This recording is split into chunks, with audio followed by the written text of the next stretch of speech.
কোন জিনিস মানুষকে সবচেয়ে বেশি আল্লাহর জান্নাতে প্রবেশ করাবে? সুইলা রাসূলুল্লাহ সাল্লাল্লাহু আলাইহি ওয়াসাল্লাম আন আকসারি মা ইউদখিলুন নাস আল জান্নাহ।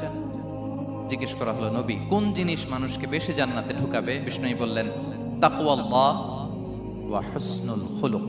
এক হচ্ছে আল্লাহর ভয়, আরেক হচ্ছে সুন্দর আচরণ। সুবহানাল্লাহ।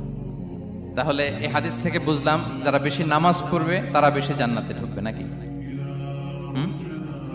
নামাজ পড়তে পড়তে যারা কপাল কালো করে ফেলছে এরা ঢুকবে না? যারা হজ করতে করতে বড় হাজী সাহেব হয়েছে, জিকির করতে করতে হাতে 3-4টা তাসবিহ রেখেছে, তাদের কথা বলা হয়েছে। এগুলো নিঃসন্দেহে অনেক বড় আমল, কিন্তু সবচাইতে বেশি জান্নাতে প্রবেশ করাবে যে আমল, বিষ্ণু বললেন, এক হচ্ছে আল্লাহর ভয়, আরেক হচ্ছে সর্বোত্তম আচরণ।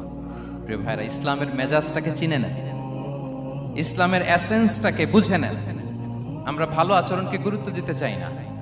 অনেক নামাজি লোক দেখবে নামাজ পড়তে পড়তে কপালে কালো দাগ ফেলে দিছে, বাসায় বউয়ের সাথে খারাপ আচরণ করে, খিটখিটে মেজাজের, প্রতিবেশীর সাথে শুধু ঝগড়া, কলিগদের সাথে ঝগড়া, মারামারি, দুঃসম্পর্ক, এরকম আছে না? নাই বলেন, আছে না?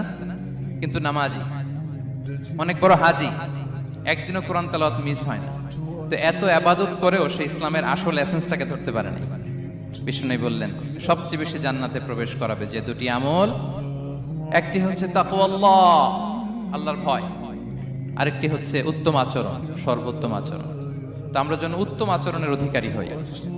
আমার স্ত্রীর সাথে যেন ভালো আচরণ করি, প্রতিবেশীর সাথে যেন ভালো আচরণ করি, ছেলে মেয়েদের সাথে যেন আমাদের অ্যাটিটিউডটা ভালো থাকে, আচরণটা ভালো থাকে, কলিগের সাথে যেন ভালো থাকে।